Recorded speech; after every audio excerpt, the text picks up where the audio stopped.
Taoiseach, I want to condemn the intimidation and aggression we've seen outside asylum seeker accommodation in recent weeks. In Dublin, homeless asylum seekers were terrorised and their tents set alight. In Inch, we saw checkpoints set up on public roads with people asked to confirm their ID details before they walked around and were allowed to go about their lawful business.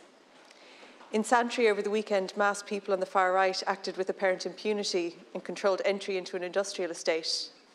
Last night, it was revealed that Gardaí and Corofin were investigating an alleged assault of a 70-year-old man during another protest against asylum seeker accommodation. He had to be hospitalised. The scenes we're witnessing around the country are frightening. There are fears about this violence and intimidation escalating. Taoiseach, the explicitly racist language being used by far-right groups is giving cover to others to engage in more subtle forms of racism. Tropes about the dangers posed by people who aren't local are now becoming alarmingly commonplace to hear. Taoiseach, Ireland as a country has always prided itself in being welcoming. For most of our history, we were a nation of emigrants. Millions of us left in search of a better life. Many who left Ireland suffered discrimination in countries they sought refuge in. We cannot allow that kind of targeted racist abuse and vilification to get a foothold here. That kind of behaviour cannot and must not be normalised or viewed as an acceptable form of protest.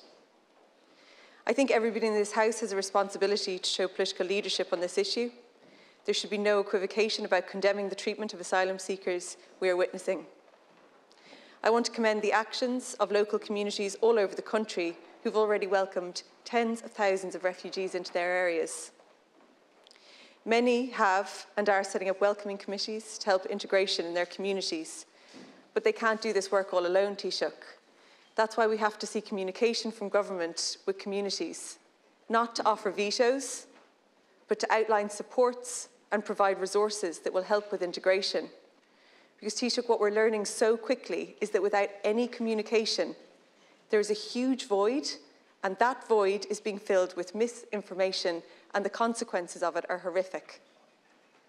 So, Taoiseach, my questions are, what is the government doing to address the recent spate of aggression and intimidation directed at asylum seekers? And secondly, the last government migrant integration strategy began in 2017 and concluded in 2021. When can we expect to see a new integration strategy for asylum seekers and refugees? Thank you, Deputy Cairns. Taoiseach, please. I just want to thank Deputy Cairns for raising this, this very important question, and also want to join her in condemning the violent protests and the intimidation and the racism that we've seen occur by some people at some protests in the past few weeks and months, and also the blocking of a public road restricting people's freedom is never an acceptable thing, and also want to condemn the alleged assault of a man in his 70s in County Clare the other day. Extend my best wishes to him and hope he makes a very speedy recovery, and I know the Gardaí will want to interview him and take action on the case. There is always a place in a democracy for peaceful protest, and people have a right to have their voices heard, but engaging in violence, engaging in intimidation, engaging in racism and restricting the freedom of others in a public place is not a legitimate form of protest, and I want to be very clear about that, and I think the House stands united on that. I think when it comes to this matter, we should never lose sight of the bigger picture, Ceann Comhairle. We're facing a major refugee crisis, not just here in Ireland, but all across Europe. We would have seen in most years 3,000 or 4,000 people come to Ireland each year looking for protection. In the past year, it's been closer to 100,000, most fleeing the war in Ukraine, but a very large number of people seeking international protection from other parts of Europe and outside of Europe as well. And we're struggling to deal with it, but I think we've done a lot. Almost all of those 100,000 people who've come to our country in the past year have been provided with food, shelter, accommodation, access to healthcare, access to housing, access to education, and in many cases, that they've been provided with employment as well. And I want to particularly thank the Gardaí for the work that they've done in managing these protests, a very difficult job in a difficult situation, and also to recognise the communities that have accepted newcomers into their communities. And I was pleased to be present with Minister Bryan and Minister Humphreys in the North Inner City in Sean McDermott Street only last week to announce €50 million worth of funding to communities around the country, recognising the value of their welcome and making sure that those communities benefit from investment in services and infrastructure. And I've asked ministers to work on the possibility of a similar fund again in a few months' time, given how well it's been received. I absolutely agree that information, communication, all of that's important. More than 100 new centres have been established to accommodate people from overseas. In the vast majority of cases, it's gone well. There haven't been protests, and communities have accepted those newcomers, but I accept in some places things have fallen down and we need to do better, and we all need to do better in that regard.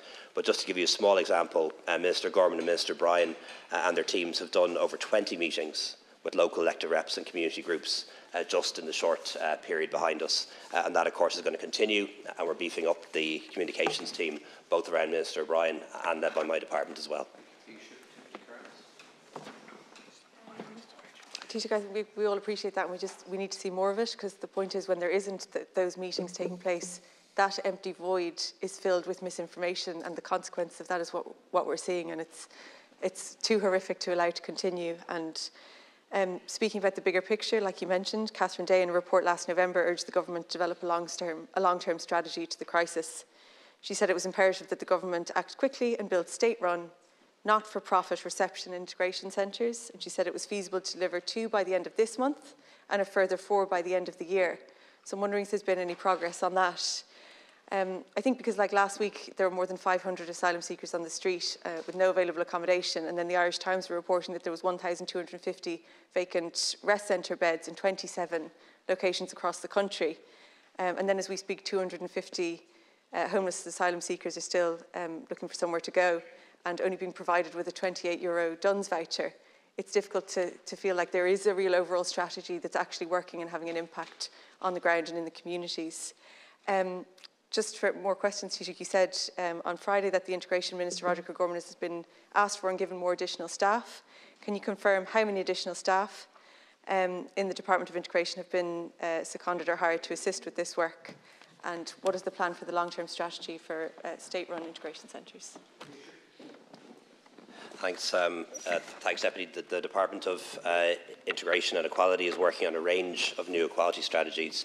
You'll be aware that the National Action Plan on Racism has already been published. There's also work being done on a migrant integration strategy, a traveller and Roma strategy, a new national strategy for women and girls, and the process on developing a new migrant integration strategy will begin soon. The Catherine Day report is a really good report, and she and her team did some excellent work. It is important to point out, though, that it was all done based on the assumption that we'd have somewhere between 3,000 and 4,000 international protection applicants arriving every year, and the world has changed since then. But it remains our policy that we want to move away from direct provision, and the Ministry is developing proposals for a dedicated migration agency and more state-run facilities, and we have some already. The number of staff has increased by 250, so 250 additional staff in the department, and more are sanctioned. And of course, we're doing a lot of work as well to speed up decision making, because we need to make sure that people who come here, who apply for international protection, that those who have the right to stay here get a decision in their favour soon, but that those who shouldn't be here and are not genuine people fleeing war and persecution get their decision quickly as well, so that we can effect deportations, or at least issue deportation notices. So we have to do that as well.